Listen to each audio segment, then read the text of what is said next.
Hi, my name is Yugene, and today I'm here to talk about the good ending for The Destined One. I'm gonna go in depth to explain scene by scene. There are 20 scenes that I can explain in depth, meaning today I'm gonna tell you at least 20 stories in this one video. That's literally 1/5 of the book. It took a lot of time for me to do research and write. So yeah, today I'm here to do story time because I know some of you want to learn about the stories in depth, but the book has too many words and the TV shows take a long time to finish. Don't worry, this video is for you. I did the readings for you. Again, it's a long video, you can save it and watch it later.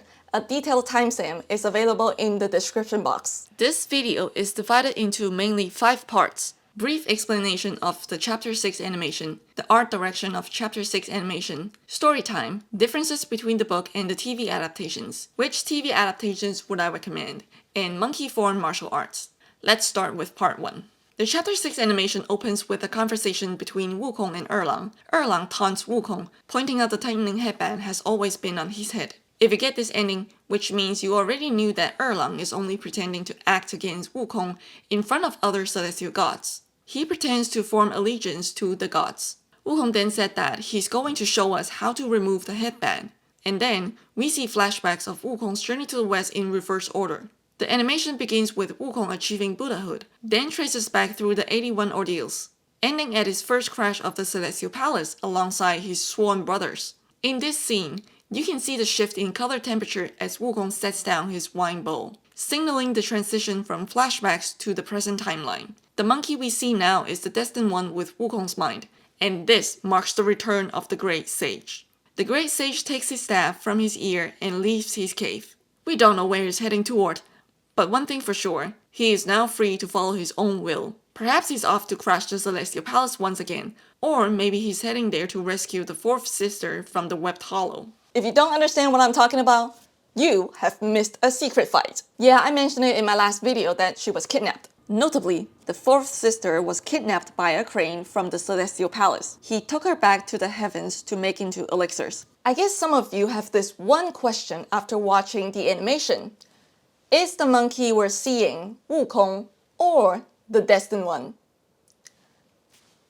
He is both. Think of it like this. The people that we looked up to who have created legacies pass away. Their vessels will eventually be gone, but their spirits remain and will be passed on to whoever is willing to carry on their names or actions. For example, Bruce Lee is famously known for his action in fighting against xenophobia, both on screen and in real life. Though he passed away, his spirit remains with the Chinese people. Alright, let's play Chapter 6 animation in chronological order. I will briefly explain what's going on in each scene as the video plays, and I will include the corresponding chapter from the book and the episode number from the TV adaptations in the video. The TV adaptations that I will be using are 1986 Journey to the West and 2000 Journey to the West sequel. The sequel is not the story after Wukong attaining Buddhahood. The 1986 TV show did not have enough budget to film the episodes that they wanted, so those episodes were later made into the 2000 Journey to the West sequel. Let's play the animation. Scene number 1. Wukong throws a feast with his 6 sworn brothers in Mount Huaguo before they crash the Celestial Palace. Scene number 2. Wukong crosses out all the monkeys' name on the register of life and death in the world of darkness. Scene number 3. The Jade Emperor sends soldiers to arrest Wukong for the crash of the Celestial Palace, which Naja and Erlang are in the fight. However, Naja does not fight as much as you think in the book. Scene number 4. Wukong makes a bet with the Tathagata Buddha, which he loses the bet, and ends up being imprisoned for 500 years. Scene number 5. The end of Wukong's imprisonment and the beginning of Journey to the West. Tang Sanzang is the one who freed Wukong from the 5 Elements Mountain. Scene number 6. The recruitment of the 5th member of the pilgrimage team, Friar Sand, Sandy. Scene number 7. Wukong destroys the tree which can bear immortality fruits at Wuzhuang Temple. Scene number 8. The most hated yaoguai in the book, Lady Whitebone. Scene number 9. Tang Sanzang punishes Wukong and kicks him out of the team. Scene number 10. Bajie rescues Wukong who is dying. Scene number 11. Wukong makes bets with 3 yaoguais. Scene number 12. Wukong fights a yaoguai who has a strong weapon. Scene number 13. The real and fake Sun Wukong. Scene number 14. Wukong fights the 9-headed prince to save monks. Scene number 15. Wukong fights a giant python to save a village. Scene number 16. The yaoguai who has the strongest nepotism in the book. The Rock. Scene number 17. A superstitious king and the ordeal of 1,111 boys. Scene number 18. Jade Emperor's punishment to a kingdom for being disrespectful. Scene number 19. The last ordeal before completing the journey. Scene number 20. The pilgrimage team gets their reward on Mount Lingshan for finishing the journey, and Wukong becomes the victorious fighting Buddha. Next, let's talk about the art direction of the animation. Chapter 6 animation used a lot of Chinese elements. The lighting of the clouds, fire, and water is drawn in Chinese decorative patterns. Let's take the clouds for example. That Chinese decorative pattern is called Xiang Yun. It means auspicious clouds. These are the common patterns that you will see for Xiang Yun, fire, and water. The mountains in the animation looks like they are drawn with the traditional Chinese painting style. The red on Wukong's face is inspired by the Beijing opera makeup for Wukong. This makeup was also used in the 1961 animated adaptation Havoc in Heaven, or The Monkey King Uproar in Heaven. You know what is the coolest thing about this animation? You can see the texture of the canvas on which the animation is drawn on. The texture is xuan paper. Xuan paper is a traditional Chinese paper that is known for its smooth surface and ability to absorb water and ink. It is often used for calligraphy and traditional Chinese painting. This is what a xuan paper looks like.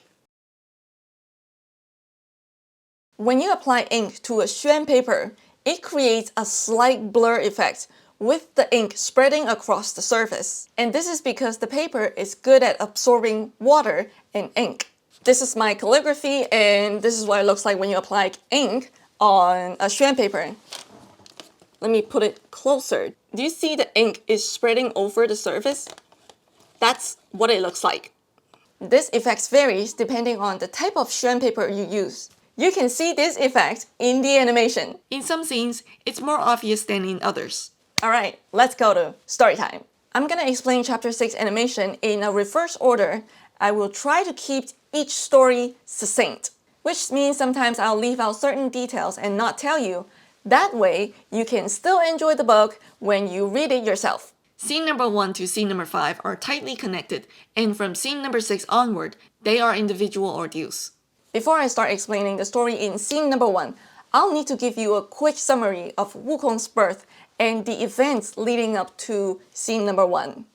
It's less than 2 minutes. Sun Wukong is born from a rock. He becomes king after all the other monkeys set a challenge. Whoever can jump into the waterfall and come out in one piece shall be the king. Wukong jumps into the waterfall, and the other monkeys see this and think, you jump, I jump. So they all settle in the cave behind the waterfall. Things go well for a while until one day Wukong becomes depressed, crying as he thinks about the future. Wukong worries about death, and now wants to learn the secrets to immortality. Soon after, he sails across the seas to find a master to learn from. He sails for 10 years. He eventually finds one and masters all his techniques, including how to become immortal. After 2 decades away from home, he returns to Mount Huaguo. By the way, you might have seen Wukong's master in the game. Not Tang Sanzang. Wukong's first master is Patriarch Subodhi. He is painted on a mural in the game, and that is Wukong. And from here, it connects with the first scene of the chapter 6 animation. I skip a little bit of the story. Scene number 1. Wukong throws a feast with his 6 sworn brothers in Mount Huaguo before they crash the Celestial Palace. After Wukong's return, he trains his army, and he feels like he needs a weapon, so he goes down to the sea to beg for one. Beg. He begs to the old Dragon King of the Eastern Sea for a weapon, and that's how he acquires the Jin Gu Bang, or as you will go bandit cudgel. Wukong is happy, but then he says, well, here's the thing. I need some clothes to go with my weapon, and I will not leave without one. The Dragon King says he doesn't have any. Wukong says, well, in that case, why don't I try out my weapon on you? Folks, if you want to succeed in life, you gotta be shameless like Sun Wukong and ask for help. Ask. The old Dragon King of the Eastern Sea ends up calling for help from the other Dragon Kings of the Southern Sea, Northern Sea, and Western Sea. Together, the 4 of them give Wukong a fancy suit. Wukong returns home happily, makes a bunch of new friends, and meets his 6 sworn brothers. One day, Wukong decides to throw a feast for all his sworn brothers. This is the feast in the animation. Here's where the game differs from the book. In the game, all 7 sages crash the Celestial Palace after the feast. However, in the book, they just party together. Right after the feast, here comes scene number 2. After the feast, everyone leaves, and Wukong falls asleep under a pine tree. In his dream, Wukong sees 2 figures holding a document with the name Sun Wukong written on it. They approach him, tie him up with a rope without any explanation, and take his soul to the world of darkness. The 2 figures claim that they've taken Wukong's soul because his time in the mortal world has ended. The world of darkness is the place where people go after they die. Upon hearing this, Wukong becomes furious because, what do you mean? My time is up. I didn't study the way of immortality to die. I'm immortal. Wukong has already transcended the 3 realms, heaven, earth, and the underworld, and is no longer bounded by the 5 elements, meaning he is beyond the jurisdiction of the world of darkness. Wukong goes to confront the 10 kings of the underworld. The 10 kings admit they've made a mistake, explaining that it could be due to so many people sharing the same name, but Wukong doesn't believe them. He demands that the 10 king hand over the register of life and death, declaring that he'll simply erase his own name. Please? Wukong did not just erase his own name. Wukong takes the register, crosses out all the names in the monkey section, and throw it on the floor, making the monkey clan immune to the control of the underworld, and he returns home after that. After that, the 10 kings report the incident to the Celestial Court. The Dragon King of the Eastern Sea also reports his incident to the Jade Emperor. He says, Sun Wukong bullies me to give him everything. He's uncontrollable. Arrest this evil yaoguai. Guess what the Jade Emperor did? He recruits Wukong to work for the Celestial Palace. He makes this decision to keep Wukong closer for easier management. Wukong happily accepts the job offer to become the protector of the horses. In Chinese, we call it Bi Ma Wen. Wukong used to be a government boy. Here's a funny coincidence. The abbreviation for blacksmith Wukong is BMW. And that's the same for Wukong's job title in Chinese pinyin. But why am I telling you about Wukong's job? Because it was part of the reason why he crashes the Celestial Palace, aside from not being invited to the peach banquet. His job connects to scene number 3. What's wrong with his job, you may ask? Well, it was an insulting job.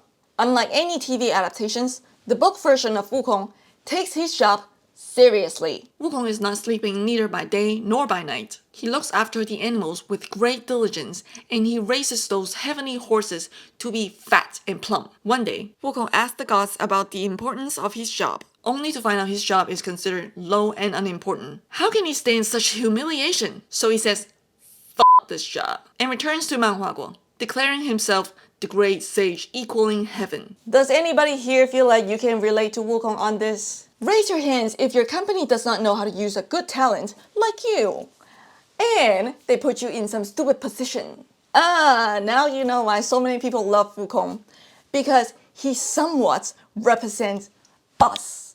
The Celestial Palace is not happy about this, so they send Li Jing, Ne Zha, and other celestial soldiers to arrest Wukong. They fail. Wukong demands for a better job, and he gets it. Once again, it's another stupid job with no salary and no responsibilities. This decision from the Jade Emperor plants the seed for the crash of the Celestial Palace in scene number 3. Scene number 3.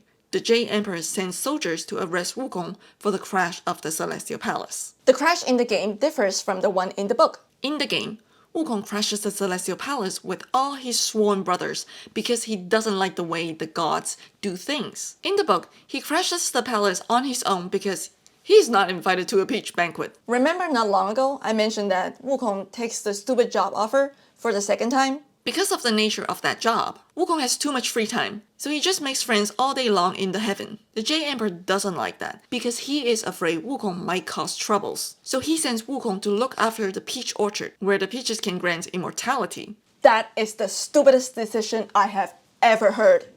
You send a monkey to look after the peach orchard? Guess what's gonna happen? You guessed it! Wukong eats a lot of those peaches. One day, 7 fairies come to the orchard to pick peaches for the Queen Mother of the West peach banquet. Wukong finds out from the fairies that he was not invited to the banquet. Since no one invited him, he transformed into one of the gods, puts every attendee at the banquet to sleep, and he drinks and eats until he gets so drunk that he goes to Taishang Laojun's to Zita Palace and eats all of Taishang Laojun's golden pills. Those pills can also grant anyone immortality. Ladies and gentlemen, that is the first crash of the Celestial Palace. There's the second one. Wukong sobers up soon after and realizes the mayhem he has caused. Afraid of the punishment, he flees to Mount Huaguo, but soon, the Queen Mother of the West and the Jade Emperor find out what Wukong did. The Jade Emperor sends Li Jing, Ne Zha, and other celestial soldiers to arrest Wukong again. This time, Moxa and Erlang come in to help as well. Moxa is Ne Zha's second elder brother and the second son of Li Jing. In this scene, you can see Ne Zha and Erlang are fighting Wukong. However, in the book, there's no detailed description of Ne Zha fighting Wukong in this battle. It is actually Moxa who has a detailed description of his fight with Wukong, and Moxa fails to arrest Wukong. As for Erlang, he fights Wukong for 300 rounds and still end in a tie. At one point, they both transform into various animals to battle. Erlang transformed himself into a crane, while Wukong transformed himself into a bustard. Bustards are the lowest and lowest of birds because they will mate with any bird. Erlang sees this and is like, oh shit, not today. And he changes back into his human form. Here's the paragraph for you to pause and read. See, I know what you want to hear about the story. This is why I show you the text. Because reading is good for you. The book is a lot more fun than any TV shows. Because how do you even film this scene? Anyway, back to the story. Erlang cannot arrest Wukong. Eventually, Taishan Laojun arrests Wukong and takes him back to heaven. They try to kill Wukong using many methods, but they fail. Taishan Laojun puts Wukong in his furnace for 49 days, trying to burn him into ashes. But he fails, and Wukong escapes. And here comes the second crash of the Celestial Palace. And this time, the Tathagata Buddha steps in, leading to scene number 4. Scene number 4. Wukong makes a bet with the Tathagata Buddha. So what event leads up to Wukong making a bet with the Tathagata Buddha? Let's continue the story from scene number 3 and go back to Wukong's escape from the furnace. After Wukong escapes, he crashes the Celestial Palace and fights everyone in his way. And no gods can take him down. Eventually, the Jade Emperor asks the Tathagata Buddha to come save the Celestial Palace. The Buddha has a conversation with Wukong, where Wukong says the Jade Emperor, this old geezer, should pass the throne to him because he is stronger. The Buddha asks Wukong what other skills he has besides transformation and immortality to take the Jade Emperor's throne. Wukong replies that he has many tricks, including the ability to travel super far with a single jump on his somersault cloud. Now, here comes the part where the Buddha challenges Wukong to a bet. The Buddha tells Wukong that if Wukong can jump out of his right palm with a single somersault, he will ask the Jade Emperor to hand over the throne. Wukong is like, this guy's an idiot. Of course I can do that. So he takes the bet. He jumps into the palm of the Buddha's right hand and flies out to the end of heaven, where he sees 5 flesh-pink pillars. Before he travels back, he wants evidence to prove this trip, so he pulls out a hair, transforms it into a brush, and writes, "The great sage equaling heaven was here," on the middle pillar. And then he pisses on the pillar. That's the monkey pee you see here. He literally just goes, "Nyeh."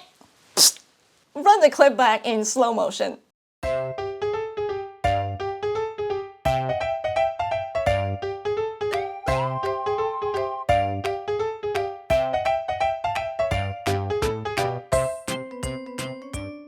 By the way, I noticed the author loves to mention pee. Yes, I know it sounds bad and bizarre, but it is what it is. From this video research alone, the author mentions pee at least 3 times in the book. And I'm about to explain the other 2 instances in scene number 11 and number 17. As you can guess by now, Wukong has never left the palm of the Buddha. The Buddha tells Wukong the truth after he returns, but Wukong refuses to believe it and wants to check again. The Buddha stops him by turning his 5 fingers into a mountain chain, imprisoning Wukong under that mountain. And that is the 5 elements mountain you see in scene number 5. Scene number 5, the end of Wukong's imprisonment and the beginning of the journey to the west. When the Buddha imprisons Wukong under the 5 elements mountain, Wukong pokes his head out at one point. He is able to escape. The Buddha is like, hey, chill, watch me do this. He pulls out a paper with golden words and asks someone to place it on the summit of the mountain. Once this is done, the mountain sinks its roof and seals all its seams. Wukong is still able to breathe and stick his hands out to move them. Oh, that's not the end of the punishment. Out of the Buddha's merciful heart, he orders some gods to guard over Wukong, instructing them that if Wukong is hungry, they should feed him iron pellets, and when Wukong is thirsty, they should give him molten copper to drink. Merciful hearts, eh? We know Wukong is a stone monkey, but damn. Then, 500 years pass in the human realm, which is less than a year and a half in the celestial palace. Yes, time passes differently between the human realm and the heaven realm. I mentioned that in my last video. Well, here's a fun fact about Chinese mythology in general. We believe one day in the heavens equals to 1 year in the human world.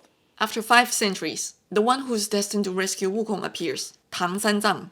Tang Sanzang climbs to the summit and removes the paper. Before breaking free, Wukong tells Tang Sanzang to stand as far from the mountain as possible, and Tang Sanzang moves a few miles away. Then Wukong splits the mountain and comes out. The first thing Wukong does upon his release is kneel naked before Tang Sanzang, bowing 4 times to express his gratitude.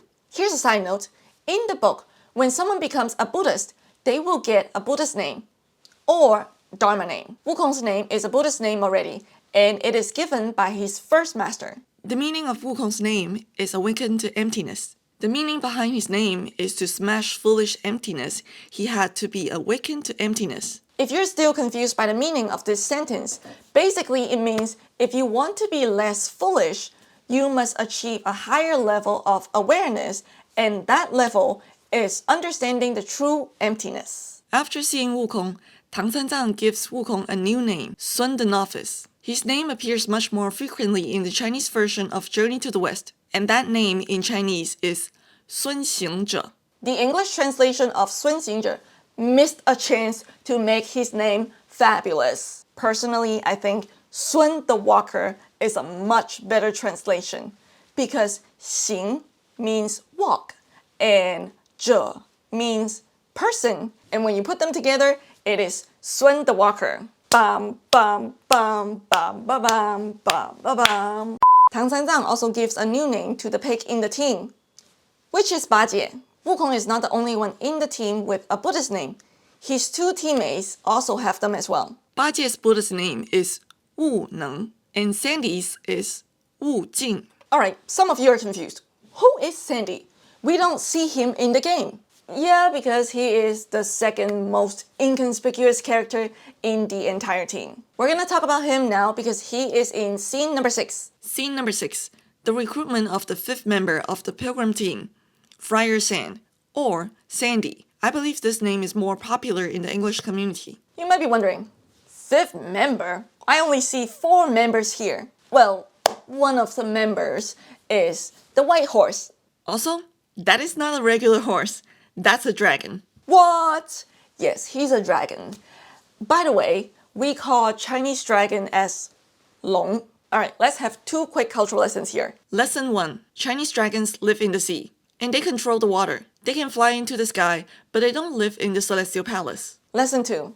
Us Chinese like to call ourselves 龙的传人, which means the descendants of dragons. We love dragons. There's a song about this.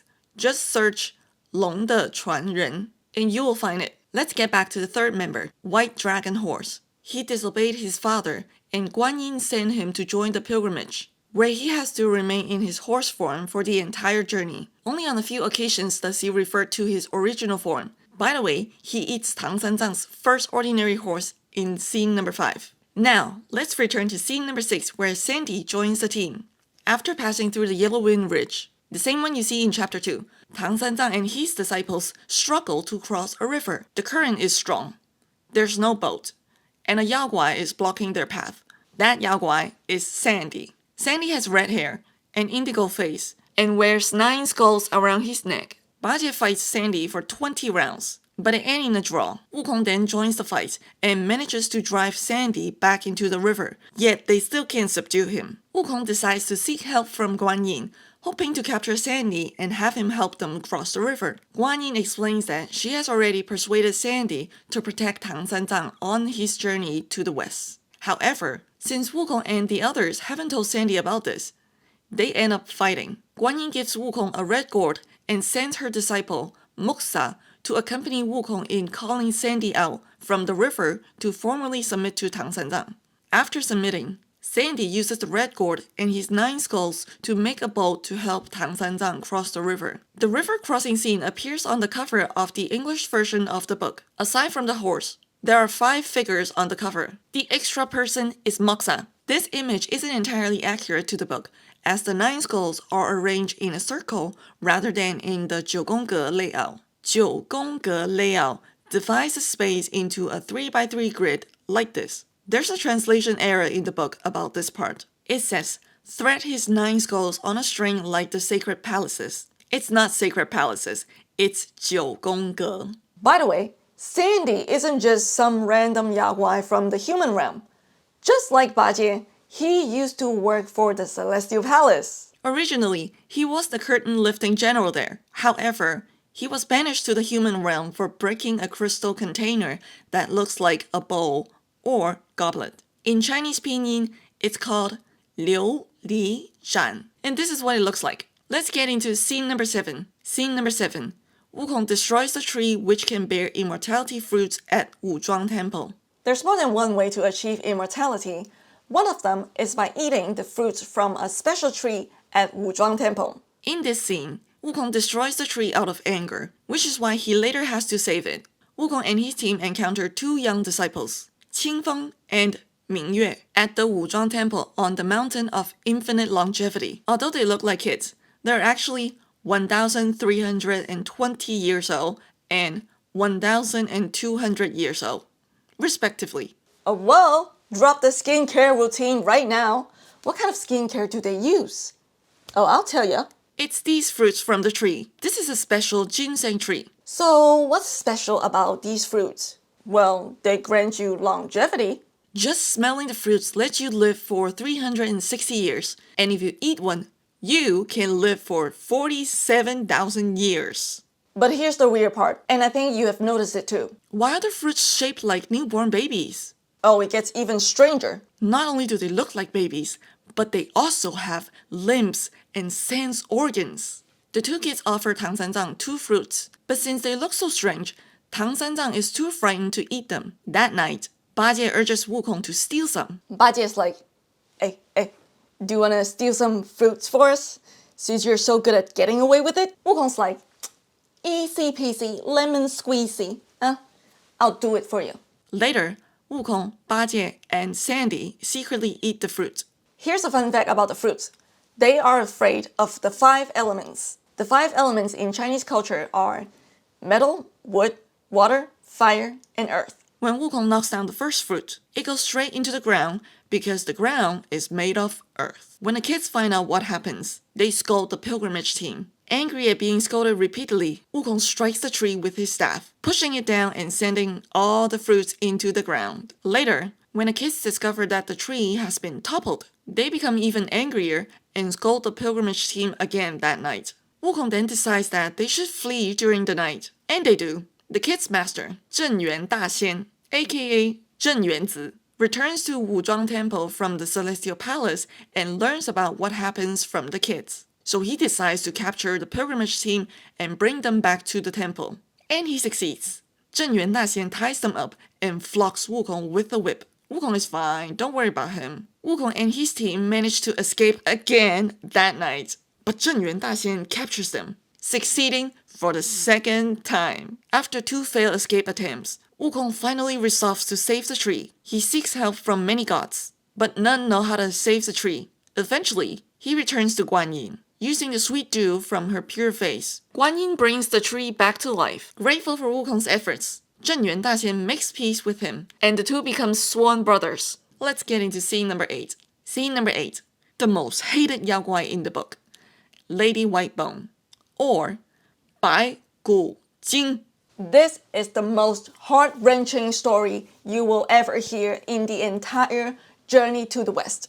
After hearing the story, you will understand why the Chinese hated her to the utmost level. Actually, you will end up hating 3 people. First, you will hate her, Lady Whitebone. because she is the reason why Tang Sanzang kicks Wukong out of the team. Second, you will hate Tang Sanzang because he doesn't trust Wukong's ability. Third, you will hate Bajie because he badmouths Wukong to Tang Sanzang, causing Tang Sanzang to kick Wukong out of the team. Game Science took this story and made it into a love story where Wukong forsakes his love. Wait, isn't it that lady of some sort? It was her tricks that made Master drive Wukong away. On White Tiger Ridge, he forsook his love. 3 times he broke her into pieces, convincing himself his heart would ache no more. Yet, as you must know, he had never let go of her.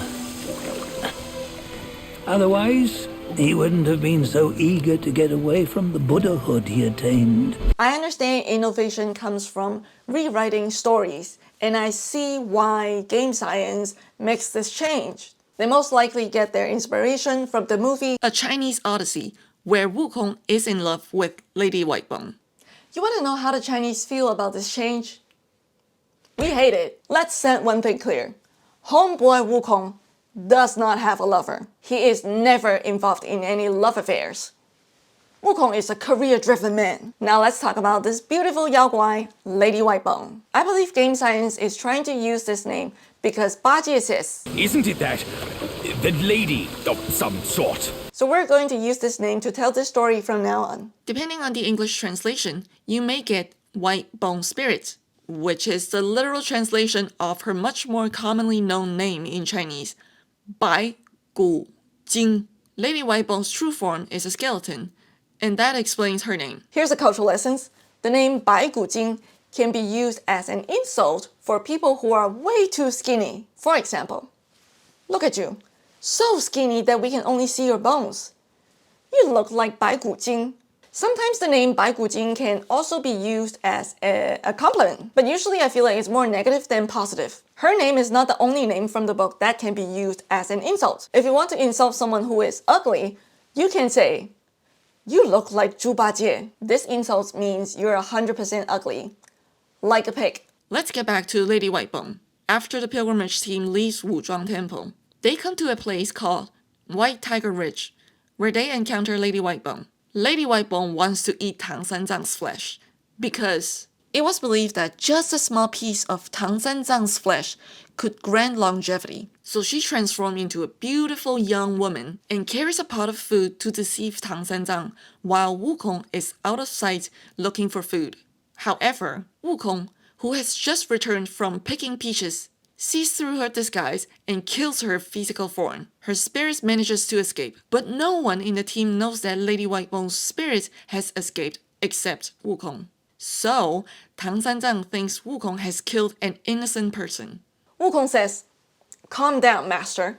Let me show you some proof. He tells Tang Sanzang to look into the pot of food that Lady Whitebone carries. It turns out there is no rice, but frogs and toads. After seeing this, Tang Sanzang begins to believe Wukong. And here comes Bajie badmouth Wukong to Tang Sanzang. Bajie says there is no way that this village girl is a yaoguai. Wukong kills her by mistake and deliberately tries to trick the team by magicking the food into those things because Wukong is afraid that Tang Sanzang will recite the band tightening spell. But why would Bajie do that? Because Bajie is a lustful creature, and when he sees a pretty girl, he loses his mind.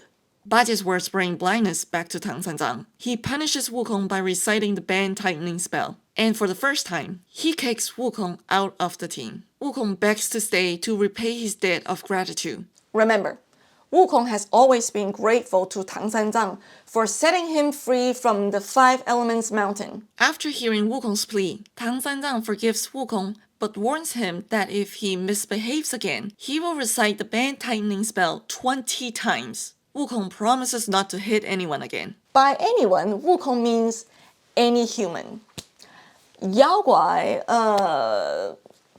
he'll beat them up. Not long after, Lady Whitebone comes back to deceive Tang Sanzang for the second time. This time, she transforms into an old woman. Once again, Wukong recognizes her and kills her physical form. Her spirit manages to escape again. Tang Sanzang is terrified and immediately recites the band tightening spell 20 times.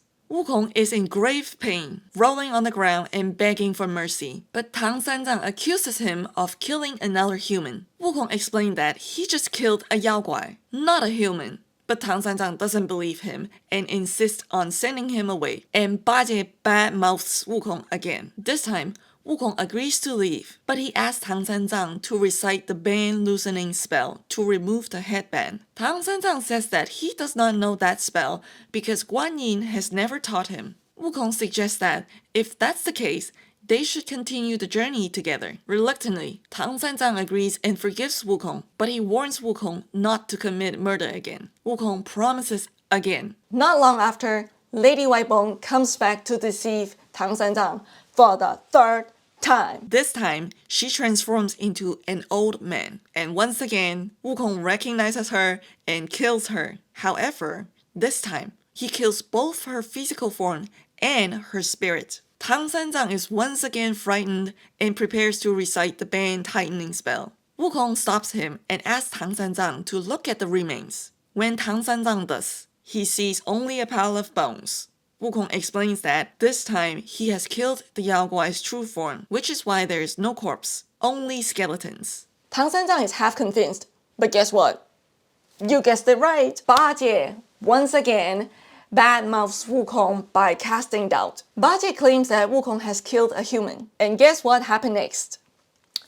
That's right. Tang Sanzang is confused again and begins to recite the spell, causing Wukong great pain, forcing him to kneel and beg for mercy. And this is scene number 9 in chapter 6 animation. Scene number 9. Tang Sanzang punishes Wukong and kicks him out of the team. After 3 rounds of killing Lady Whitebone in scene number 8, Tang Sanzang kicks Wukong out of the team, vowing that if he ever sees Wukong again, he will go to hell. Wukong urges Tang Sanzang to not make such a vow and gently expresses his gratitude, bowing to Tang Sanzang in farewell. After that, Wukong flies back to Mount Huaguo, crying as he leaves. God knows how innocent he is. Here's a little cultural lesson. When Wukong bows to Tang Sanzang, he uses a specific bow called kowtow. It is a form of bow that shows deep respect to someone by kneeling and bowing so low that one's head touches the ground. That word comes from Cantonese Chinese. In this frame of the animation, you can see 4 Wukongs, and as the scene plays, you can count 4 of them again. Is there anything special about that? Yes. In Wukong's farewell, he says to Tang Sanzang, I've spent some time with you, and I've also been taught by the Bodhisattva. Now I'm being fired in the middle of the journey, when I've achieved nothing. Please sit down and accept my homage. Then I won't feel so bad about going. Then he tries to bow to Tang Sanzang. Tang Sanzang refuses to accept Wukong's bow. He doesn't even want to look Wukong in the face. Wukong then plucks his hair, creates 3 extra bodies of him, and surrounds Tang Sanzang on all 4 sides, kowtowing to him. That way, Tang Sanzang has to face Wukong and accepts his respect. The 1996 Journey to the West perfectly captures this scene. Although in scene number 9, it doesn't look like Wukong is bowing to Tang Sanzang. It looks more like Wukong is in great pain because of the band tightening spell. Since these 2 parts are closely connected, I think the animation team combines these 2 parts into one scene. Now, after hearing the story behind scene number 8 and number 9, tell me, this isn't the most heart-wrenching story you have ever heard. And tell me again, do you understand now why the Chinese have such hatred for Lady Whitebone? When I first saw the boat scene and I learned that she's depicted as Wukong's lover, I was shocked. I actually went, huh? Come again? Because out of all the yaoguais, you had to pick her to be Wukong's lover. Yeah, this new setting pissed off a lot of Chinese people. Don't you agree it is rightfully so? Scene number 10. Bajie rescues Wukong, who is at the brink of death. So, how does Wukong rejoin the group after he's kicked out in scene number 9? A few chapters later, when the pilgrimage team runs into trouble, both Sandy and Tang Sanzang are captured. The White Dragon Horse asks Bajie to seek out Wukong and bring him back. That's chapter 30 in the book. Now, let's dive into the story of how Wukong nearly dies. I actually touched on this briefly in my first Black Myth Wukong video. A few years prior to Wukong's pilgrimage team's arrival at the Flaming Mountains, Red Boy had been waiting for them in the mountains near the Wujie kingdom because he wanted to capture Tang Sanzang and eat his flesh. When the team met Red Boy, he captured Tang Sanzang, and of course, Wukong had to fight him. During the battle, Red Boy spits out Samadhi True Fire, setting the entire area ablaze. The smoke and flames surround Wukong, making it impossible for him to find Red Boy or locate the entrance to Red Boy's cave, where Tang Sanzang is held. Following Sandy's advice, Wukong seeks help from the Dragon Kings of the Four Seas to summon rain and extinguish the fire. However, Samadhi True Fire is no ordinary flame, and the rain only intensifies it. In Wukong's second attempt to fight Red Boy blows smoke directly in Wukong's face. Overwhelmed, Wukong's eyes begin to tear up uncontrollably, forcing him to retreat. Although Wukong is immune to fire, his eyes are extremely sensitive to smoke. That's his weakness from being smoked in Taishan Laojun's furnace for 49 days. Wukong is covered in flames. He jumps into a stream trying to extinguish the fire, but to his surprise, the cold water attacks his heart, driving 3 souls out of him, and he stops breathing. Not long after that, Sandy rescues Wukong from the river, finding him curled up with his entire body cold. In grief, Sandy cried for Wukong's passing. But Bajie laughs and says to Sandy, "Cut the cry. This monkey is probably just shamming us. Come help me out to bring him back to life." Bajie then warms up Wukong's body by rubbing it with his hands and gives him a Diana massage. After a short while, Wukong comes back to life. In the animation, you can see the smoke rising from Wukong's body. The rest of the story goes like this. Bajie went to ask Guan Yin to subdue Red Boy, but he was captured by Red Boy along the way. Wukong had no choice but to find Guan Yin himself to extinguish the fire with the water from her face and subdue Red Boy. And in the end, they succeeded. Have you noticed? Guan Yin is the cheat code of this Journey to the West mission. If you get into trouble that you cannot solve, dial 1-800-GUAN-YIN and Bodhisattva Guan Yin will be there to help you. Services will be available 24/7. You might think, Wukong is back for good, right? Nope. He gets kicked out again. We'll cover that part later in this video. For now, let's move on to scene number 11. Scene number 11. Wukong makes bets with 3 yaoguais. Like I said before, the author loves to add a bit of humor with P references. And you're going to get one in the story. Scene number 11 is about Wukong winning several bets against 3 yaoguais. As Wukong and his team pass through the kingdom of Ch.6, he learns that 20 years ago, the kingdom faced a severe drought. Despite the monks' prayers to Buddha, no rain came. Then, 3 Taoist immortals appeared, bringing wind and rain and saving the people. These immortals are the Immortal of Tiger Power, Immortal of Deer Power, or Elk Power, and Immortal of Antelope Power. In gratitude, the king appoints these 3 as teachers of the nation and punishes the monks by destroying monasteries and forcing them into servitude. After hearing this, Wukong decides to rescue the monks. After all, he and his companions are monks themselves, and it's clear the king despises them. But if the pilgrimage team wants to continue their journey, they need to meet the king, show their passports, and obtain an exit permit. Either way, Wukong has to change the king's attitude towards monks. The night before meeting the king, Wukong can't sleep, so he takes Sandy and Bajie to the Hall of the 3 Pure Ones to steal offerings. They transform into 3 gods worshipped at the hall and eat the offerings, causing a loud commotion. Meanwhile, the 3 Taoist immortals hear about the strange happenings at the hall and come to investigate. When they enter, they see the mess left behind. The Immortal of Antelope Power suggests that their reverence and devotion in reciting scriptures must have moved the gods to descend and partake in the offerings. He even proposes that they ask the gods for holy water to prolong their lives. So the 3 immortals kneel before the fake 3 Pure Ones and request the holy water. Wukong immediately comes up with a mischievous idea. He instructs the immortal to bring containers to collect the holy water and asks them to leave and shut the door, claiming the process is a divine secret.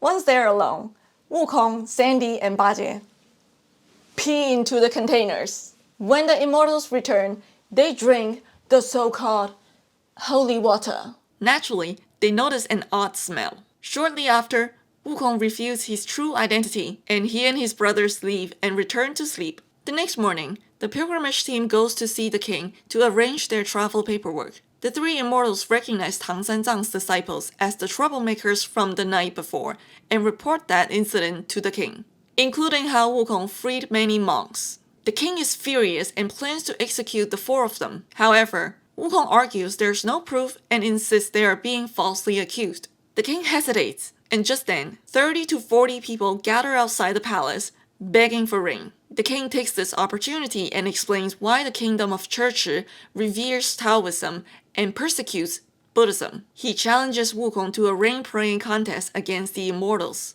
If Wukong and his companions can bring a good rain, the king will spare their lives and grant them travel documents. If they fail, they will be executed publicly. Wukong accepts this challenge, saying that monks also know how to pray for things. The first to pray is the immortal of tiger power. To stop him from succeeding, Wukong goes to the celestial palace, instructs the god not to bring any rain, and commands them to follow only his orders. When it is Wukong's turn, he brings his master along to pray for rain. Why bring his master? Because Tang Sanzang can chant sutra to make it look convincing.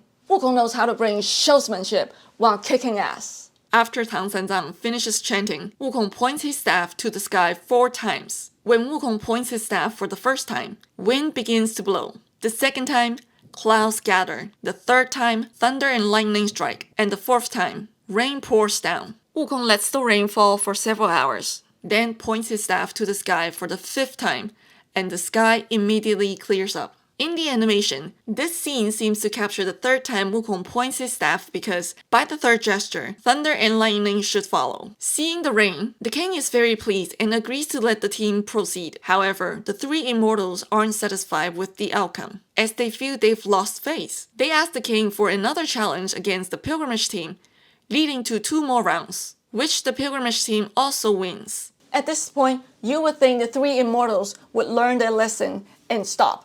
Right? Nope. They challenged the pilgrimage team for yet another 2 rounds. By the 4th round, they even raised the stakes to bet on beheading. Wow, that's definitely a go big or go home bet. They want to see if the pilgrimage team can cut off their heads and still survive. This time, Wukong volunteered to go first. And of course, Wukong won. Please. Back in the days when Wukong was captured after his first crash of the Celestial Palace, the Jade Emperor ordered the gods to chop Wukong's body to mince meat.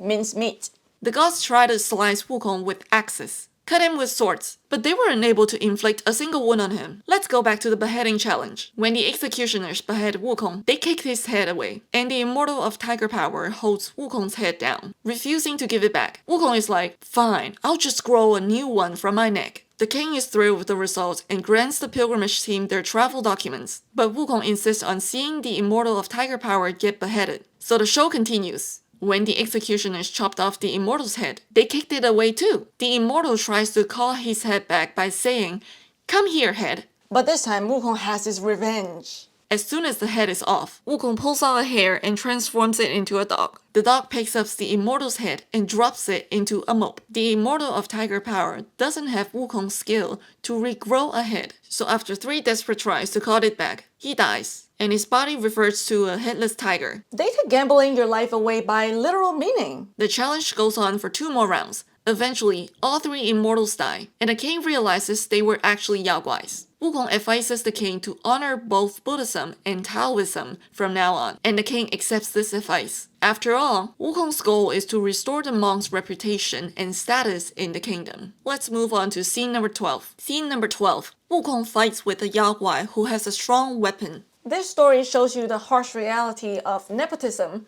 or having a powerful background. In fact, many stories in this book reflects this truth, and you'll notice this pattern as you read. Unlike Lady Whitebone, who lacks a strong background, this yaoguai is a nepo baby. His master is Taishan Laojun.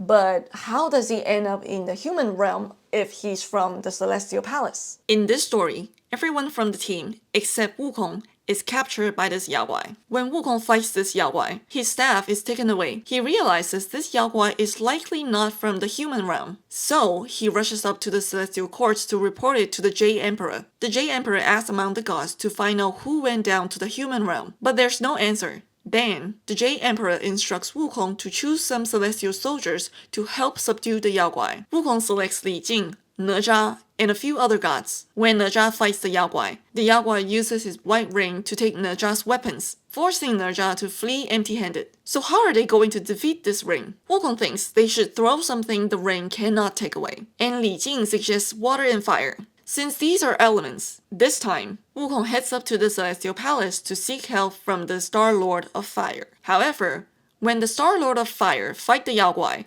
he too fails. Why?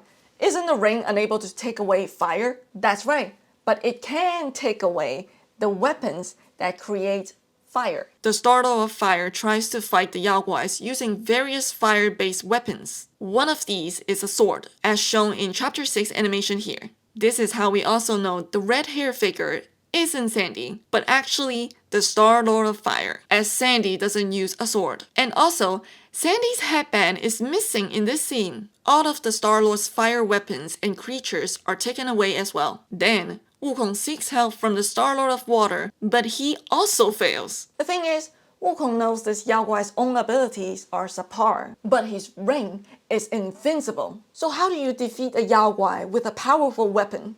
You steal that weapon. Wukong sneaks into the yaoguai's cave twice, trying to steal the ring. He manages to get his staff back, but can't take the ring, as the yaoguai keeps it on his arm, even jamming it firmly into place when he sleeps. Seeing this, Wukong realizes he can't steal the ring, so he instead steals back all the gods' weapons. In the morning, Wukong, Naja, Star-Lord of Fire fought the yaoguai together at once, and all of their weapons were taken away again. And this is the scene in Chapter 6 animation. In the book or the 1986 TV show, Bajie was not in this fight because he was captured.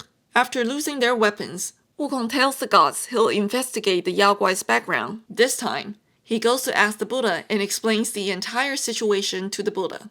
Buddha admits he knows the yaoguai's identity but can't reveal it to Wukong. However, he offers reinforcements to help with the fight.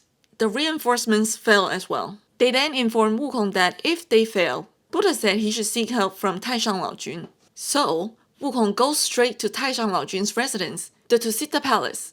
It turns out that one of Taishang Laojun's immortal boys had eaten an elixir he found on the ground, falling into a deep sleep for 7 days during his shift.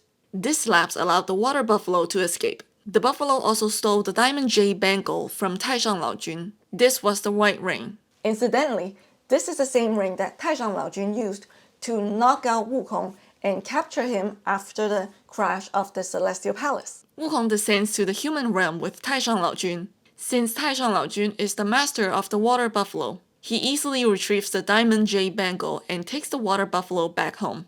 Whenever Wukong is about to kill a yaoguai who has some sort of nepotism or background, a voice always intervenes, saying, "Wukong, stop! Wukong, spare their life!" Or, "Wukong, wait!" It's a pattern you'll notice as you read through the book. The water buffalo was missing in the heavens for 7 days, which translates to 7 years in the human realm. And this whole time, he had been capturing and eating humans freely. And yet his punishment is merely to return home with his master. This story, and in fact, the entire book, Satirizes the real world, where the rich, powerful, and well-connected people often get away with anything. Let's move on to scene number 13. Scene number 13.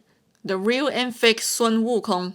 This is probably the most burning questions that you have in the entire Chapter 6 animation. Who is Wukong holding? That monkey looks exactly like him. Yes, he looks identical to Wukong, but he's not Wukong. This is another heart-wrenching story because Wukong gets kicked out of the team for the second time. He is framed for a crime he never committed. Let's start with the reason why Wukong is once again kicked out of the team. On their journey to retrieve the scriptures, Tang Sanzang and his disciples encounter 6 bandits. Wukong kills 2 of the leaders, while the other 4 flee. Afterward, They're taken in by a family for the night. During their conversation with the host, they discovered that one of the bandits is the son of this family. Later that night, the 4 remaining bandits come to the house, planning to kill the pilgrimage team upon discovering they're staying there. The host, out of kindness, helps the team escape. However, Wukong is extremely ruthless in dealing with the bandits. He even goes as far as to behead the family's son, and he shows the head to Tang Sanzang. Tang Sanzang is furious and recites the band tightening spell, causing Wukong to roll on the ground in pain and beg for mercy. Then, Tang Sanzang scolds Wukong and kicks him out of the team. Afraid that Tang Sanzang will recite the spell again, Wukong flies off. But after considering his pride and realizing he has nowhere else to go, he humbly returns to Tang Sanzang to ask for forgiveness. Upon seeing Wukong, Tang Sanzang ignores him and immediately recites the spell again, driving Wukong away. Wukong feels betrayed by Tang Sanzang, so he flies off to complain to Guan Yin. Why does Wukong feel betrayed? Because Wukong's justification is that he never kills good people. He only kills bad people and yaoguais. When Wukong sees Guan Yin, he is howling aloud as tears stream down his cheeks. He says tearfully, "I have never been treated this badly in the whole of my life." The Wukong you see in any TV adaptation rarely cries, but in the book, he cries a lot. He's a tough guy, made out of rock, but with a soft heart. You can tell that he's in touch with his feminine side. Meanwhile, Tang Sanzang is tired and thirsty, so he sends Bajie and Sandy to fetch water. While he waits alone, a fake Sun Wukong comes around. The fake Wukong offers water to Tang Sanzang, but he refuses because he is still mad at Wukong.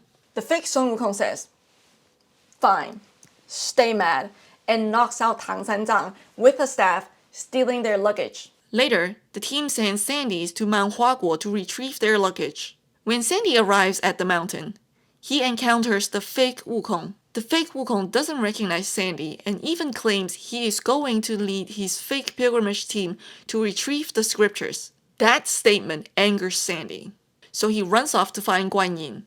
When he arrives at Guan Yin's place, he sees the real Wukong and is about to attack him, but Guan Yin stops him. After Sandy explains everything, Guan Yin clarifies that the real Wukong has been by her side for the past 4 days and hasn't left. She then sends Sandy and the real Wukong back to Mount Huaguo to get to the bottom of things. Upon arriving, the real Wukong sees that the fake Wukong has taken over the mountain and angrily confronts him. The two fight fiercely all the way to Guan Yin's place, seeking her to determine who is real and who is fake. Guan Yin be like, "May I have your attention, please? May I have your attention, please? Will the real Sun Wukong please stand up? I repeat, will the real Sun Wukong please stand up?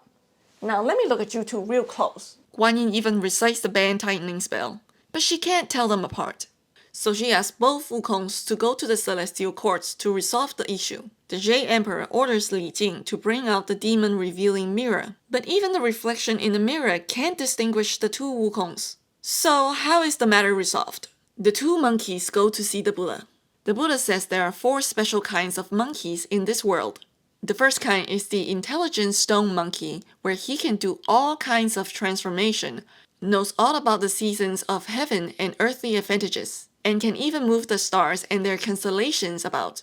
Wukong falls into this category. The second kind is the red rum mandrill that knows all about the yin and the yang and human affairs, can go into or out of anywhere, and knows how to prolong its life and avoid death. The third kind is the magic arm gibbon that can catch the sun or moon, shrink mountains, see what is auspicious and what is not, and fool around with heaven and earth. And the fake Sun Wukong falls into the 4th kind of monkey. The 4th kind is the 6-ear macaque, which has wonderful hearing and perceptions. It knows about the past and the future and understands all creatures. And that is the reason why the 6-ear macaque looks and sounds just like Wukong. There's no description of the 6-ear macaque's true form apart from what his name tells us, that he has 6 ears. As soon as the Buddha reveals the macaque's true identity, the macaque starts shaking in fear and tries to flee, but the Buddha traps him using his golden begging bowl. That's the same bowl in the animation. And the words in the background are in Hindi. The West in Journey to the West refers to ancient India. In the animation, Wukong looks really sad about the macaque's fate. Right? That could not be further from the truth. In the book, Wukong sees the opportunity and immediately kills the macaque with his staff. Wukong be like, you, imitating me. You're the real Sun Wukong, huh? Then please stand up. Yeah, I don't think so. And from that moment on, this species goes extinct. So there are only 3 special kinds of monkeys left in the world. The one who is sad about the passing of the macaque is the Buddha, not Wukong. Yeah, I know, Wukong looks like he's grieving in this scene. After the Buddha sees Wukong kills the macaque, he says, "This is terrible! This is terrible!" Wukong replies, "You shouldn't feel sorry for him. He had it coming." The real and fake Sun Wukong story has inspired a lot of fan creations and has created the biggest conspiracy theory, which is the real Sun Wukong is dead, and the one who is granted Buddhahood is the fake Sun Wukong. Game Science even used this conspiracy theory in their first official gameplay trailer on YouTube. Let's move on to scene number 14. Scene number 14. Wukong fights the 9-headed prince to save monks. This story takes place right after the Flaming Mountain arc. After successfully passing through the Flaming Mountains by putting out the fire. By the way, the Flaming Mountains is a real place. Surprise! In Chinese, it's called Huaguai, and it is located in Xinjiang. The 1986 TV production crew actually filmed it here. Let's get back to the story. The pilgrimage team arrives at the kingdom of Jisai. The situation for monks in the kingdom of Jisai is very similar to that of the monks in the kingdom of Ch.6 back in scene number 11. You know, being blamed for something that isn't your fault. Yeah, that's the drill here. As the pilgrimage team walks through the streets, they see about a dozen monks shackled in heavy chains and kangas, begging from door to door, and dressed in rags. Wukong approaches them and asks what happened. He learns that the monks are being falsely accused of stealing treasures from the pagoda of the Golden Light Monastery. In the past, auspicious clouds would gather around the pagoda, and its glow at night could be seen from miles away. The temple was considered sacred, and nearby kingdoms pay annual tribute to the kingdom of Jisai with jade, pearls, beautiful women, and fine horses. However, 3 years ago, on an autumn night, blood rained from the sky, staining the pagoda. Since then, neighboring countries have stopped sending their tributes. The kingdom's officials blame the monks, accusing them stealing the pagoda's treasures. Without investigating, the king has the monks arrested and tortured, demanding they return the treasures. After hearing the monks' story, Tang Sanzang decides to plead on their behalf when he meets the king the next morning to exchange travel documents. That night, he plans to clean the pagoda himself. However, when he reaches the 10th floor, he is exhausted. So Wukong takes over to clean the remaining 3 levels. When Wukong cleans the 13th floor, he finds 2 yaoguais. They beg for mercy and tell their side of the story, including who stole the treasure. It turns out that the infinitely sage Dragon King and his son-in-law, the 9-headed prince, came to the pagoda. The 9-headed prince brought a blood rain to contaminate the pagoda and stole the precious Sarira relic of the Buddha. That is the very item that made the pagoda shine at night. That's the 9-headed prince in the animation. And I guess the red background is supposed to represent the red sky after the blood rain. But I cannot figure out why there are so many eyes in the sky. Maybe those eyes represent the 100-eyed Taoist master. But he is not in this chapter in the book. The next morning, Wukong and his companions go to the palace to meet the king. And Wukong brought the 2 yaoguais with them and have them explain everything to the king. Then, Wukong and Bajie set out to capture the 9-headed prince. They engage in a fierce battle with him. At one point, the prince rolls away and leaps into the sky in his true form. A 9-headed bird. He grabs Bajie by the bristle with his beak and drags him towards the water, effectively kidnapping him. You can see this in the animation too, though without the part where he drags Bajie into the water. To rescue Bajie, Wukong transforms into a crab and goes underwater for a covert rescue. Once back on shore, he and Bajie discuss how to retrieve the stolen treasure.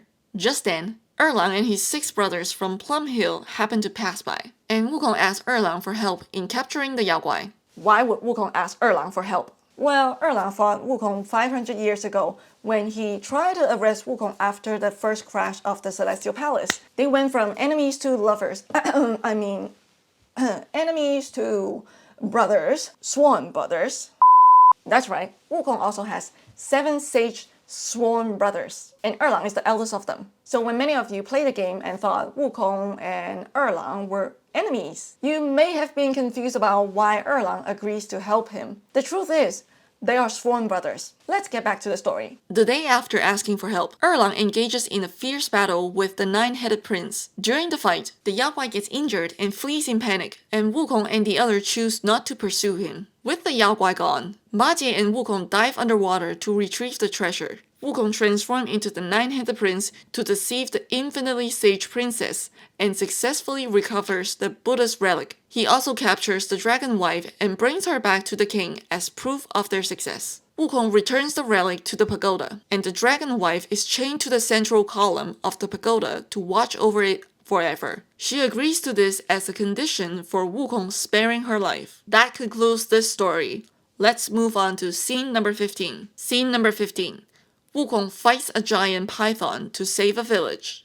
Here's another example showing nepotism and background mean everything for yaoguais. Because without them, they will end up like Lady Whitebone, getting killed by Wukong. After leaving the New West, the pilgrimage team arrives at Tuoluo village. They find a place to stay for the night. The host agrees to take them in and give them food because Wukong says he can subdue yaoguai, and the host asks Wukong to subdue the yaoguai for the village. There was a huge yaoguai that terrorizes villages each year. The yaoguai would eat animals, poultry, and humans. Wukong agrees to subdue the yaoguai. As they are talking, the yaoguai shows up. Wukong, Bajie, and Sandy head to the courtyard to face it. They look up at the night sky, and Bajie spots what he thinks are 2 lamps, but Sandy corrects him. Those are the yaoguai's eyes. Wukong and Bajie fight the creature until dawn, but it eventually retreats, with Wukong and Bajie chasing it to a mountain. As daylight breaks, they clearly see the yaoguai's true form,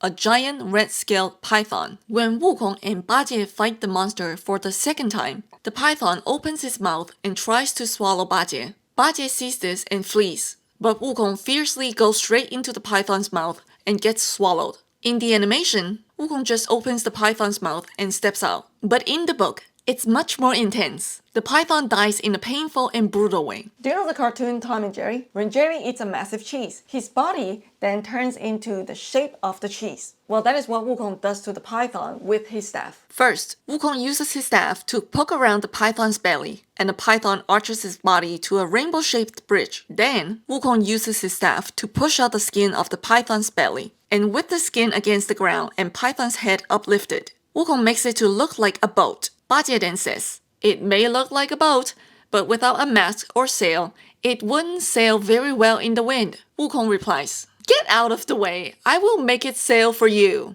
Wukong then jabs his staff as hard as he can through the monster's spine from the inside, making it stand 50 to 70 feet high, just like a mast. In immense pain, the python shoots forward, faster than the wind, racing down the mountain until it finally collapses and dies. Wukong and Bajie really takes their time dealing with this yaoguai. Wukong is practically thinking, let me see how I can play with you before killing you. In the end, Wukong subdues the yaoguai. The villagers prepare a lavish feast for the team and send them off with gratitude.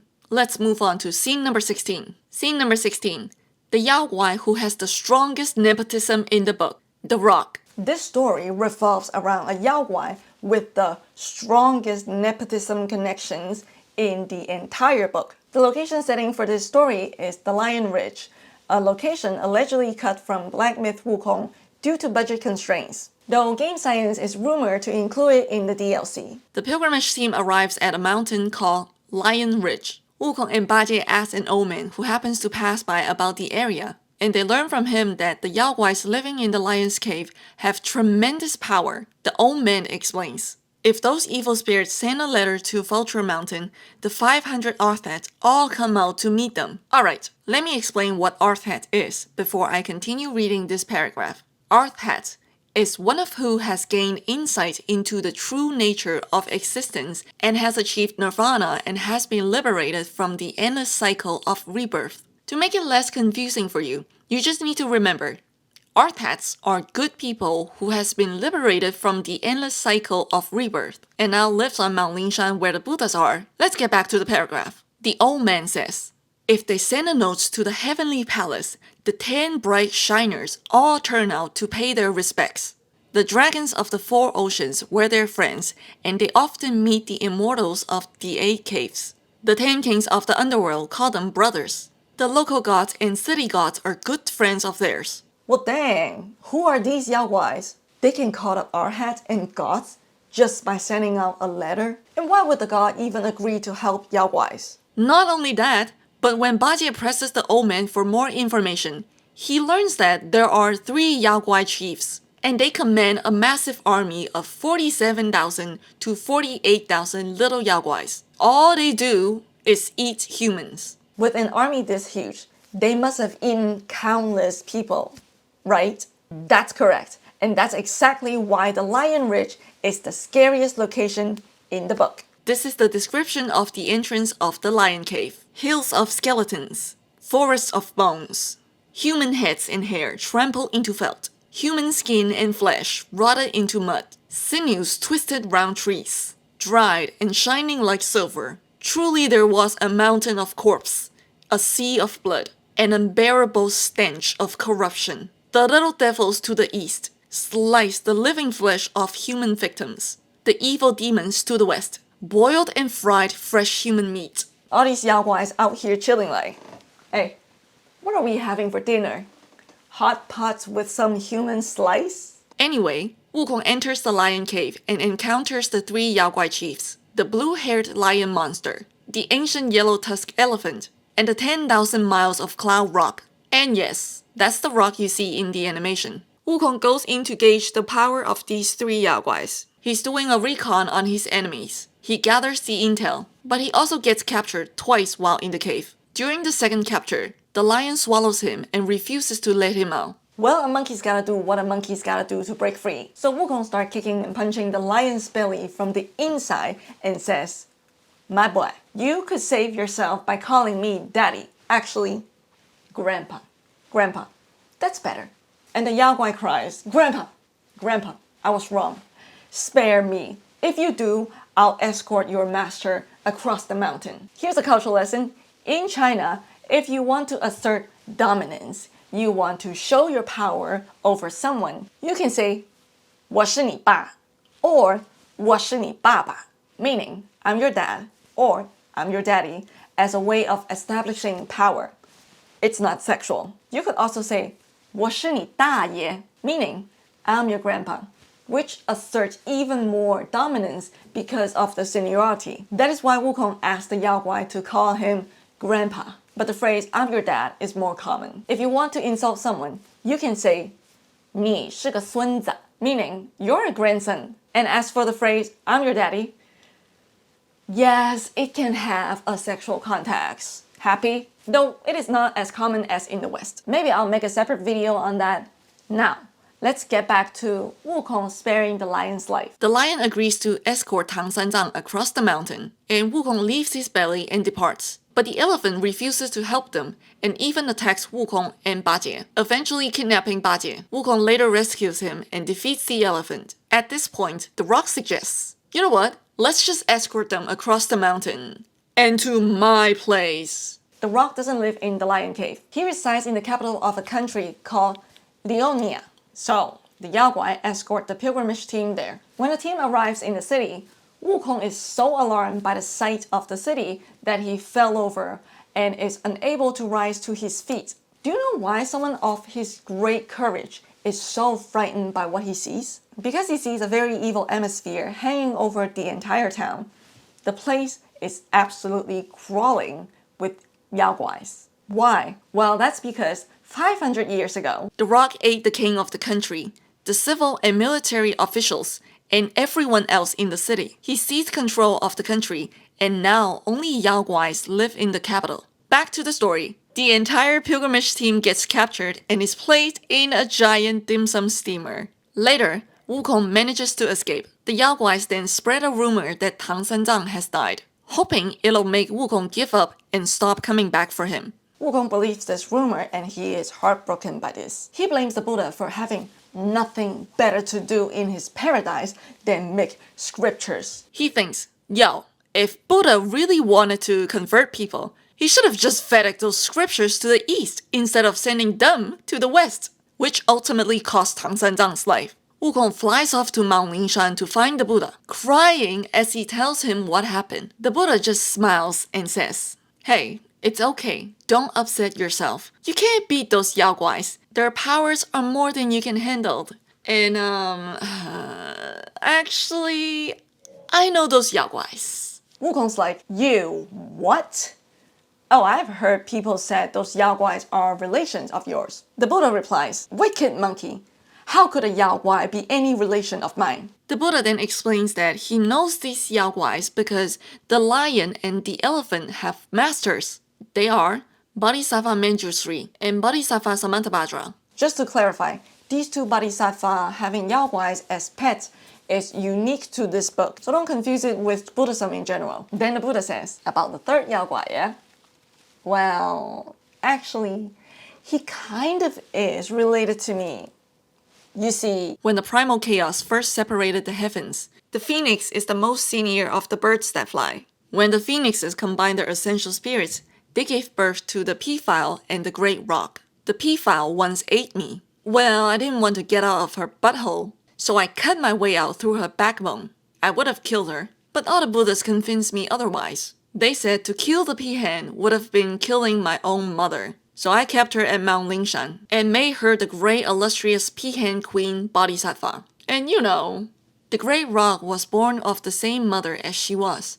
That is why we are relations of a kind. I want to say one thing here. The peahen has a name. She is Mahama Yuri. She has a page on Wikipedia. Go check it out. After hearing this insane story, Wukong says to the Buddha, so you are the nephew of the rock yaoguai. Then, the two bodhisattvas arrive to inform the Buddha that their yaoguais have been missing for 7 days. In my last video, I mentioned, well, here's a fun fact about Chinese mythology in general. We believe 1 day in the heavens equals to 1 year in the human world.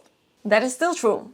But here's the thing. Time flows differently up in the celestial palace and Mount Lingshan. Time moves even faster on Mount Lingshan. 1 day in Mount Lingshan is 1,000 years in the human realm. Big difference. I guess time flows faster in India than China. Here's the receipt. So those yaoguais have actually been eating humans for 7,000 years in the human realm. To fight these three yaoguais, the Buddha instructs the bodhisattvas to retrieve their beasts and gives Wukong special orders. He tells Wukong to start a fight with the rock, but not to win. He only needs to lose and lure the rock up to Mount Lingshan, where the Buddha will handle him personally. Wukong follows instruction exactly, and that's where you get this animation sequence. Wukong heads down, fights the rock for 7 or 8 rounds, and then flees. All three yaoguais chase him. Wukong slips aside and disappears completely in the Buddha's golden aura. The animation only shows Wukong being chased by the rock, but the eye behind Wukong as he rips the rock belongs to the Buddha. You can sense that maybe the Buddha isn't as good as he seems. I'll tell you why pretty soon. The Bodhisattvas Manjusri and Samantabhadra collect the lion and elephant. The Buddha, on the other hand, destroys the muscles in the rock's wings so it can't fly away. Here's where the part that gets gross. The conversation between the rock and the Buddha reveals what it's like when the bad guy has a strong nepotism connection. The rock says, "Tathagata, why did you catch me like that?" The Buddha says, "You have been doing much evil here. Come with me, and you will win credit for a good deed." The rock says, "You eat vegetarian food in great poverty and suffering at your place. But here, I can eat human flesh and live in no end of luxury. If you kill me by starvation, you'll be guilty of a sin." Then the Buddha replies, "In the 4 continents, I control countless living beings who worship me. And whenever they're going to perform a service to me, I shall ask them to make a sacrifice to you first." The rock cannot run away, so he accepts conversion. Wukong finds his master, and the team moves on to their next destination. The Buddha doesn't seem nice in this frame because even though he has all-seeing eyes, he turned a blind eye when the 3 yaoguai chiefs were eating humans for several thousand years. After hearing this conversation, do you understand why the Buddha is not as good as it seems? Now, remember, the book is meant to satirize ancient Chinese bureaucracy. You know what is the funniest part? You don't even need any knowledge of Chinese history to understand the satire. Why? Because this is exactly what happens in your work life too. Think of it this way.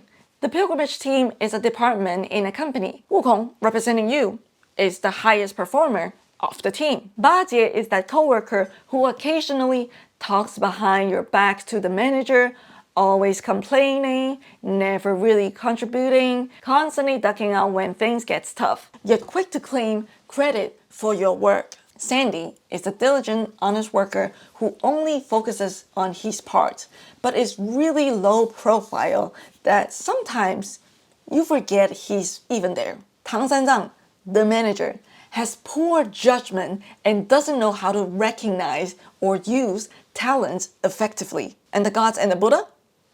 They're like the CEOs of the company. The CEO can bring anyone on board, and those employees who get in through nepotism have free reign to do whatever they want. Even when they make big mistakes over and over again, the worst part that can happen to them is a verbal warning. They never face real consequences. But you, Wukong, if you bring up these issues to the CEOs, you're the one in trouble and get blamed. Why? Because you shouldn't burden the CEOs with problems, even though these employees are the ones causing the major disruptions. Despite your effort to do the right thing and your willingness to seek higher authority for help, in the eyes of the CEOs, you're still in the wrong, simply because you bring troubles to them. Sometimes the reality is like that. The ones who cause troubles, especially the ones with strong connections, aren't considered the real troublemakers. Instead, the ones who cause out these issues are considered the troublemakers. However, I would say in a world full of yaoguais, be a Sun Wukong. Speak up so that we can have a better world. Let's move on to scene number 17. Scene number 17. A superstitious king and the ordeal of 1,111 boys. This story is about a superstitious king and his tyranny. Also, this story mentions pee as well. After the Buddha subdues the rock, the pilgrimage team travels for several months and arrives in a country called Baigujing, though its name has since been changed to Boy Town. As the team walks down the streets, they notice that people are well-dressed, businesses are thriving, and everything seems peaceful and prosperous. But one strange thing stands out. At the entrance of every house, there's a coop, the kind usually used for geese, and each coop has a curtain on top. Wukong investigates and discovers that these coops contain only boys between 5 and 7 years old. The team finds a hostel to stay at for the night, planning to meet the king the next day to exchange travel documents. That evening, Tang Sanzang asks the superintendent about the strange coops. The superintendent explains that 3 years ago, a Taoist brought a beautiful young girl as a gift to the king. The king gave her the title Queen Beauty and appointed the Taoist as the elder of the nation. That is the Taoist in the animation. It took me a long time to figure out because he looks a lot like Taishang Laojun and Taibaixing Jun. But these two gods don't appear in this chapter, and this scene doesn't seem to connect with scene number 16. Anyway, back to the Boy Town story. The king becomes obsessed with Queen Beauty, indulging himself with her day and night until he is mentally and physically drained. He hardly eats or drinks and appears to be on the brink of death. The Royal College of Physicians try every remedy they know, but nothing works. Then, the Taoist claims he has a secret foreign formula for long life. He's secretly left to gather the ingredients, but there's one catch. The formula needs an adjuvant to enhance its effects. What is an adjuvant? In pharmacology, an adjuvant is a drug or other substance, or a combination of substances that is used to increase the efficacy or potency of certain drugs. Here's a quick cultural lesson.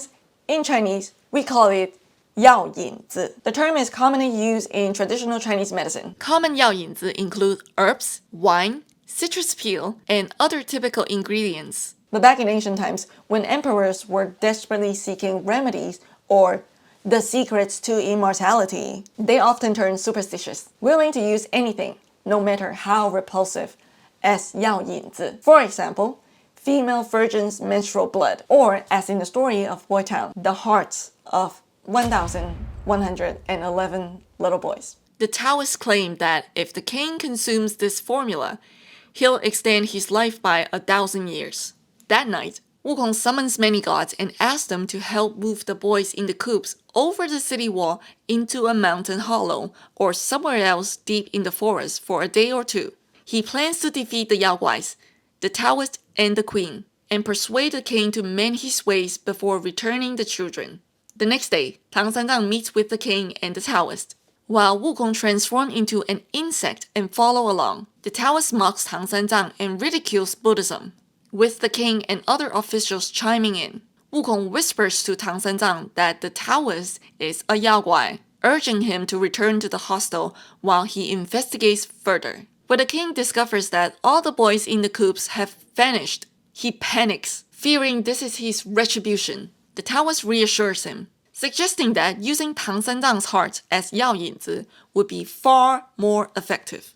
Wukong returns to the hostels and tells Tang Sanzang about the situation, which frightens him. Wukong then devises a plan to protect Tang Sanzang, which is the master will disguise himself as the disciple, and the disciple as the master. Wukong asks Bajie to gather some mud, which he uses to apply to Tang Sanzang's face, transforming him to look like Wukong. Bajie digs up some earth, but he's too scared to go outside to fetch water. Instead, he mixes it with his own pee. Wukong has no option but to work with the foul-smelling mud. He presses it onto his face to make a mold, which then he places it on Tang Sanzang's face. With a bit of magic, Wukong makes Tang Sanzang look just like him. Soon after, the king summons Tang Sanzang to the palace again. This time, Wukong, disguised as the fake Tang Sanzang, goes in the palace. When the king demands for Tang Sanzang's heart, the fake Tang Sanzang agrees, appearing to comply. Then, he dramatically slices open his belly with a knife, and a pile of hearts spills out. That terrifies the king.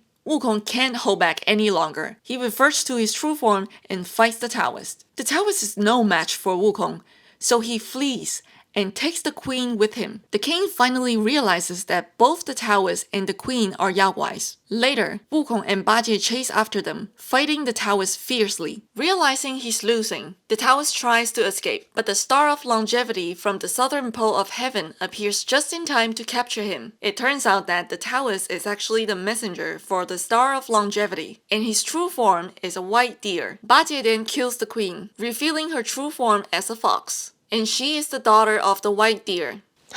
Don't ask me how genetics works in Journey to the West. I mean, a spider can mate with a pig and have a child afterwards. I thought that child's gonna be a spider ham. Wukong, Bajie, and the Star of Longevity bring the captured white deer and fox to the king. The king is grateful, and he prepares a banquet to thank the pilgrimage team and the Star of Longevity. As the banquet winds down, the king begs the Star of Longevity for the secret to eliminating disease and prolonging life. The Star of Longevity gives him 3 jujubes. As the king swallows them, he begins to feel lighter and gradually regains his strength. This moment marks the beginning of his later success in achieving immortality. Wukong restores good governance to the country. The gods return the 1,111 children to the city, and the team continues on their journey westward. I really hate to see a bad guy get a good ending. I think after hearing this story, you will finally feel what Wukong said in the very beginning of the game. The victorious fighting Buddha. Have you any idea how many would give their everything for immortality? Immortality? For that word, all realms and beings have ruined themselves. Scene number 18. Jade Emperor's punishment to a kingdom for being disrespectful. This story shows what happens when you disrespect the Jade Emperor. The pilgrimage team arrives at the prefecture of Fengxian, one of the frontier prefectures of India. As they walk down the street, they notice the people are impoverished and the streets are nearly deserted. Tang Sanzang asks a local official about the situation and learns that the prefecture has suffered from a prolonged drought. It's so dire that the local government has posted a notice recruiting skilled individuals to pray for rain, with a reward offered in return. In the notice, it states, the military and civil land alike has been devastated.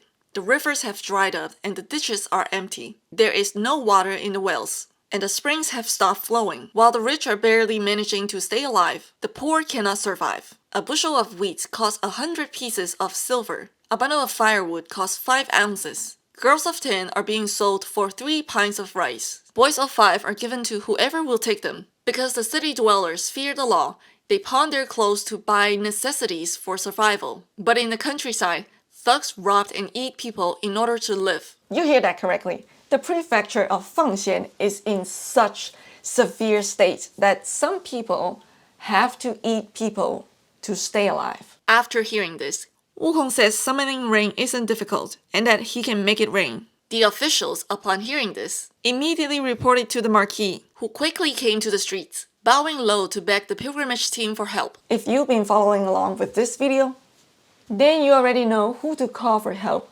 with rain. That's right, the dragons. So Wukong summons a dragon to bring rain, and the ancient dragon of the Eastern Sea appears in human form. But the dragon explains that, while he can make rain, he can only act on the edicts of heaven. He asks Wukong to go to the celestial palace to obtain an edict so he can proceed with the rain-making. This time, Wukong flies up to see the Jade Emperor to request a rain edict. When the Jade Emperor sees him, he explains why there has been no rain in the prefecture of Fengxian. 3 years ago, during his travel through the 3 worlds, the Jade Emperor arrived in this city. He saw the Marquis knocked over the vegetarian offerings to heaven to feed to dogs, spoke foully, and was guilty of offending the heaven. The Jade Emperor then decided to punish the city. In the Hall of Fragrance, the Jade Emperor has set up a peculiar scene. A mountain of rice about 100 feet high, a mountain of flour about 200 feet high, and a golden padlock about 1 foot 3 or 4 inches long hanging from an iron frame. The crossbar of the lock is about the thickness of a finger, and under it is a lamp. The city will only receive rain when the chicken has eaten all the rice, the dog has licked up all the flour, and the lamb has melted the bar of the lock. The only thing missing here from the animation is the dog licking up the flour. By the way, this frame gives a sense of just how tall the rice and the flour mountains really are. Bruh, do you know how tall 100 feet is? That's about the height of the Christ the Redeemer statue. And for a chicken the size of a fist to finish packing this massive amount of rice, it's gonna take at least 2 years, if we're being optimistic about it. Oh, and by the way, we're talking about 2 years up in the celestial palace. Remember, time works differently between the heaven realm and the human realm. So 2 years in heaven equals 730 days, which translates to 730 years on earth. That means this city isn't getting any rain for centuries, maybe even a millennium. That is a big fat fuck you from the Jade Emperor. Wukong hears this and goes, oh shit, feeling deeply embarrassed. The 4 heavenly teachers tell Wukong that this situation can only be resolved through goodness. They suggest he persuade the Marquis to return to goodness so blessings will follow. Then Wukong heads back down, confronts the Marquis, and demands to know why he fed the offerings to the dogs. The Marquis explains that 3 years ago, he quarreled with his wife, and in his anger, he knocked over the table with the offerings. Later, he called the dogs to eat it up. He never thought that heaven would take offense at this and inflicted disaster on the common people. The Marquis then asks Wukong for a solution to end this disaster. Wukong tells him to invoke the Buddha and recite scriptures. So the Marquis repents, vows to renew his faith, and gathers all Buddhist and Taoist clergy to conduct 3 days of religious ceremonies. During this time, he leads his follower in burning incense and worshipping to thank heaven and earth. Tang Sanzang also recites sutras for him. The Marquis even issues an urgent notice, instructing everyone in and around the city to burn incense and invoke the Buddha. Wukong is satisfied with what he sees, so he flies back up to heaven to check on the progress of the 3 tasks. At the gates of heaven, he encounters a messenger on his way to deliver letters and documents from the Taoist and Buddhist clergy to the Jade Emperor. When the Jade Emperor sees these documents, he orders an official to check on the 3 tasks. The official returns and reports that the rice and flour mountains have collapsed and disappeared in an instant, and the lock bar has been broken. The local deity of this prefecture also begs the Jade Emperor to make rain. The Jade Emperor is pleased with the outcome, and finally give an edict to make rain. This story serves yet another satire of the court's oppression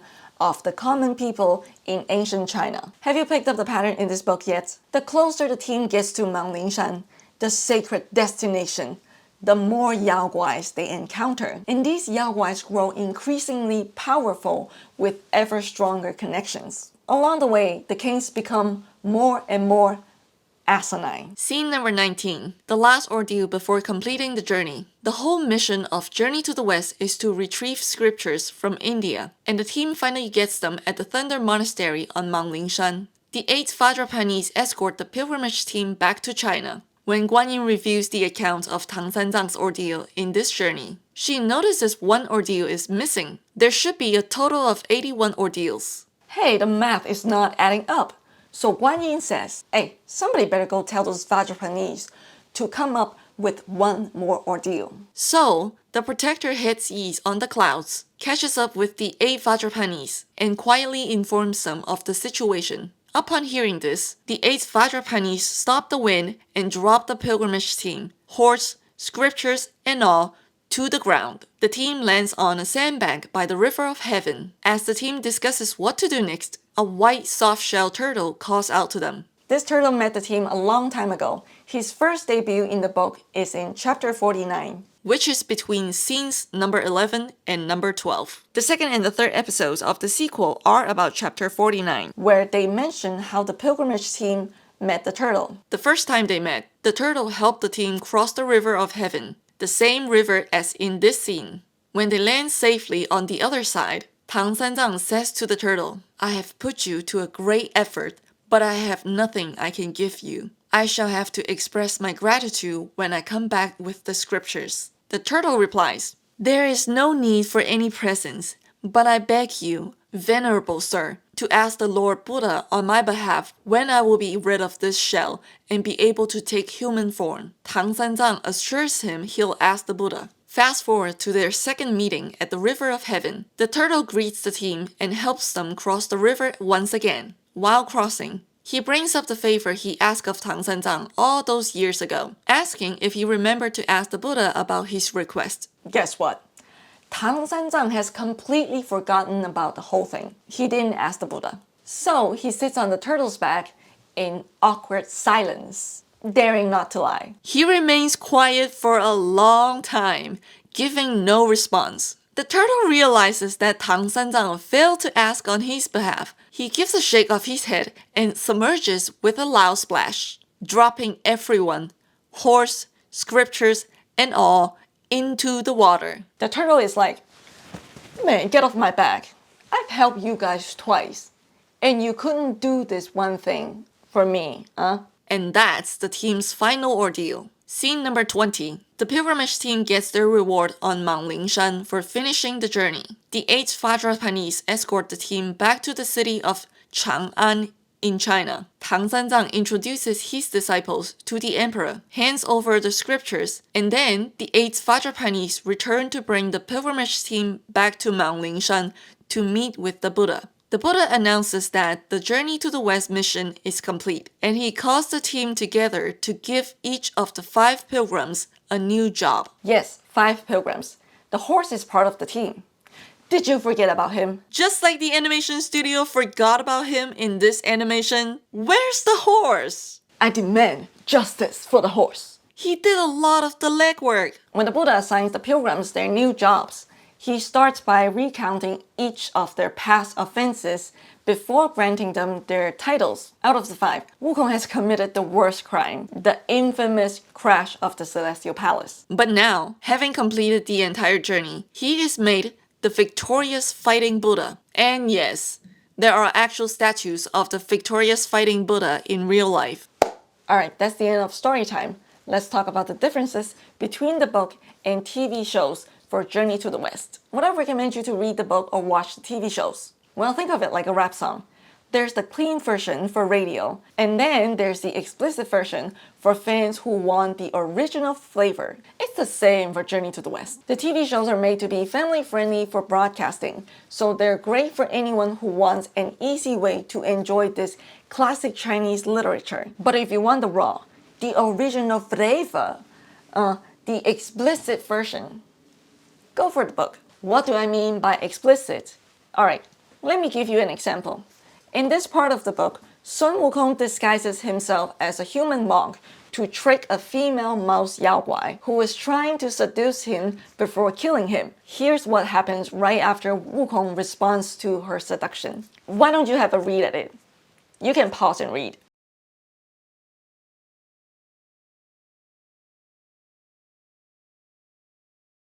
That is what I meant by explicit.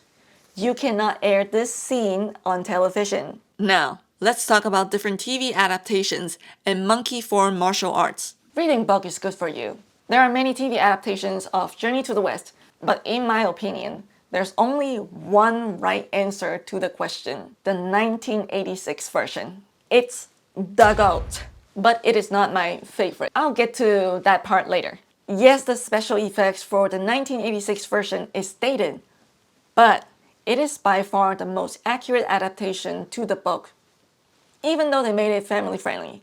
And that is the classic version that Chinese grew up watching. If I remember correctly, some Vietnamese grew up watching that one as well.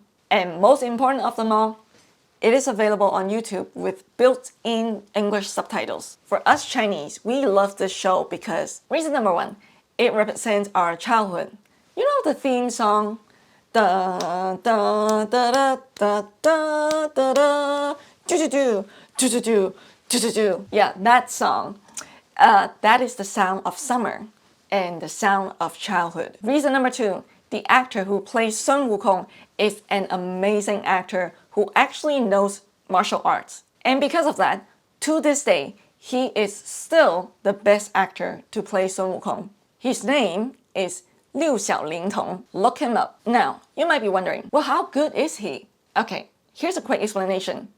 You have heard of Kung Fu Panda, right? Every animal in that movie has a fighting style that matches its species, like the tiger practicing tiger-style martial arts, and the monkey with the monkey-style martial arts. Well, those styles aren't just made up for the movie. They are actual forms of martial arts. Liu Xiaolingtong, who plays Wukong in the 1986 TV show, studied monkey-style martial arts, which was passed down in his family. Because of his years of training, he plays Wukong like an actual monkey. Go watch the 1986 TV show. You will notice he rarely stands up straight or stays still for a long time. He's always moving with this small monkey-like gestures. Pay attention to his hands too. He holds them in a certain way, like a real monkey would. Like this.